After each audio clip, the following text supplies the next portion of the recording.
Do you actually taste your food, or are you just refueling your body like a machine while looking at your phone?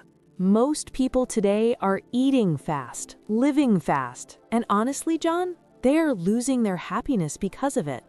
But today, I'm going to share 3 simple, slow-living secrets that can lower your stress by 30% and actually make your brain better at learning English. If you feel like your life is a race you are losing, you cannot afford to miss this episode. If you leave now, you're staying in the busy trap forever. Let's fix that right now. Ellen, you mentioned the busy trap. In the city, we grab a burger, we stand up, we walk fast. Why is that killing our community? Because, John, fast food is lonely. When you buy a burger in a drive-thru, you don't talk to anyone. You don't smell the ingredients. But slow food, cooking at home, is about the community. Community. We know that word from our last talk. It means a group of people living together. Exactly. When you cook a soup for 2 hours, you are waiting, you are talking, you are breathing. That is the slow food movement. It's not just about eating, it's about resisting the rush of the modern world. I love that. Resisting the rush. Today, we aren't just learning English words, we are learning how to live better. And speaking of living better, welcome back to the Talk English podcast. I'm your host, John. And I'm Ellen. It's so wonderful to be here in the studio with you. Friends, before we go deeper into the slow life, if you want to improve your English every week with stories that matter, please click the like button right now. And don't forget to subscribe to Talk English Podcast. Joining our family helps us create more lessons for you. It's a small click for you, but it's a huge help for us. Exactly. Now, Ellen, let's go back to the kitchen. Ellen, imagine a Saturday morning. In the fast life, I wake up, I see my emails, I drink a coffee from a plastic cup, and I run. My mind is already at work before my body leaves the bed. That sounds exhausting, John. It's like your day starts with a sprinting mentality. Now, let's imagine the slow life morning. You wake up, it is quiet, you don't check your phone, you go to the kitchen, you decide to make bread. Making bread? Ellen, let's be honest. In 2025, nobody has time to make bread. It takes hours. But that is the secret, John. The time is the gift. You use your hands, you feel the flour. Flour is that white powder we use for baking. You feel the texture. Texture, that's a good word. It means how something feels when you touch it, right? Like rough or smooth. Precisely. When you mix the flour with water and yeast, the dough is soft and warm. You have to knead it, Knead. That means pressing and folding the dough with your hands. It's almost like a massage for the bread and for your stress. So instead of typing on a keyboard, I am kneading dough. It sounds very physical. It is. And then you put it in the oven. Soon the house fills with the aroma. Ah, aroma. I know this one. It's a fancy word for a good smell, like the aroma of fresh coffee or flowers. Yes. In a small town or a slow home, the aroma of bread is the best good morning.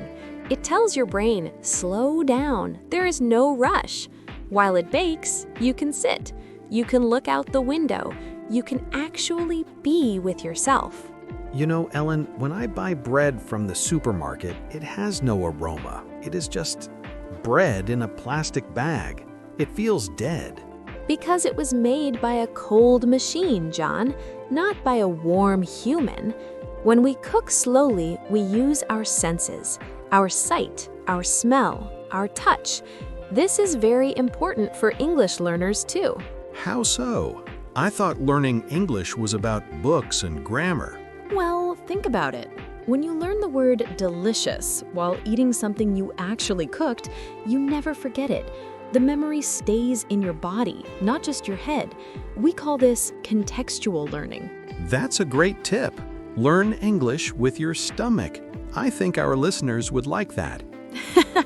Why not? If you are cooking a recipe in English, you are learning verbs like stir, chop, and bake in real life. That is much better than a vocabulary whist. Let's talk about friends. In the big city, if I want to see you, I say, Ellen, let's meet at the Loud restaurant at 7 p.m. We meet, it's noisy, we eat fast, and we leave. And at the restaurant, we pay $50 for a small meal. We leave after 1 hour because other people are waiting for our table. It feels like a transaction. A transaction. That's like a business deal. Here is my money, give me my food, now leave. It doesn't feel like friendship. But in the slow life, you invite me to your house. You say, Ellen, come over for dinner on Friday. This is called hospitality. Hospitality. Hospitality. It's a long word, but it just means being kind and welcoming to guests. Exactly. When I arrive, you don't give me a menu, you give me a chair. You say, make yourself at home. I love that expression. Make yourself at home. It means relax. Act like you are in your own house. Don't be shy. We fit. We have comfort food. Maybe a big bowl of pasta, a hot stew, or a pie. Comfort food is food that makes you feel safe and happy. Usually, it's simple food. My grandmother made the best chicken soup. Whenever I was sick or sad, she made that soup. That is definitely my comfort food. It smells like love. That's beautiful, John, and that's exactly what I mean. Friends, I have a question for you to answer in the comments right now. What is your comfort food? What is the one dish that makes you feel happy and safe? Please write it in English. I can't wait to read those. For me, it's definitely soup. For you, Ellen? For me, it's grilled cheese sandwiches. Simple, warm, and perfect. And while we eat, we talk for 3 hours. No one tells us to leave. We talk about our lives, our dreams, even our mistakes. This is where real English happens. You're right. In a restaurant, you only say, "The bill, please." At home, you say, "Tell me more about your story." And friends, if you are enjoying this conversation about real life and real English, please share this video with someone. Maybe share it with a friend you want to invite for dinner this weekend. You should. And John, what's the classic American dinner to invite friends for? Ellen, I noticed something interesting. When I'm stressed, I can't remember English words. My brain feels blocked. Even simple words like table disappear. That is very scientific, John. When you are stressed, your brain produces cortisol. It's the stress hormone. It puts your brain in survival mode. It doesn't want to learn a new language. It wants to protect you from danger. So the slow life actually helps my English brain. Absolutely. When you take time to cook, to walk in nature, or to sit on the porch, your cortisol goes down. Your brain opens up. You become mindful. Mindful. That means being 100% present in the moment. Not thinking about your boss, not worrying about the bills, just being here. Yes, and when you are mindful, your memory works better. You listen better. You can hear the music of the English language. It's like a piece of cake. Oh, a nice idiom, John. A piece of cake means something is very easy. But let's be honest, learning to slow down isn't always a piece of cake for city people. We're addicted to our phones. I agree. We think if we aren't busy, we are lazy.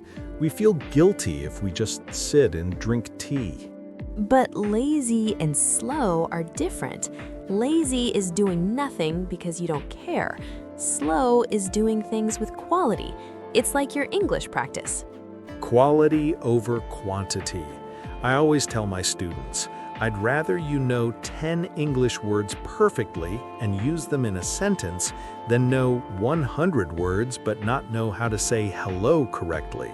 That is the best advice. Don't rush your English. Treat a new grammar rule like a new recipe. Try it, taste it, practice it, and if you fail, just try again tomorrow. Food for thought. Another food idiom. It means an idea that gives you a lot to think about. You are on fire today with idioms, John. Wow, Ellen, we have been chatting for so long, and I feel so much more relaxed. We need to wrap up, but let's recap what we learned today for our wonderful friends at home. Great idea. First, we talked about the 2025 hook, the danger of the busy trap. Then we looked at the morning ritual. We learned words like flour, texture, and aroma. We learned that kneading bread is like a massage for the mind. We discussed hospitality and the beauty of saying, "Make yourself at home" to a friend. And we learned that a calm brain is a better brain for learning English. Slow living equals fast learning. And we also have our piece of cake and food for thought idioms. Perfect. Friends, don't forget our question. What is your favorite comfort food? Write your answer in the comments. We read every single one, and it's great practice for your writing. And if you haven't yet, please give us a big thumbs up, like this video, and subscribe to the Talk English podcast. Thank you for spending your time with us today. It was a pleasure, Ellen. Thank you, John. It was a very cozy conversation. Goodbye, everyone. See you in the next episode. Goodbye. Have a peaceful, slow day. Bye-bye. Keep talking, keep learning, and stay cozy.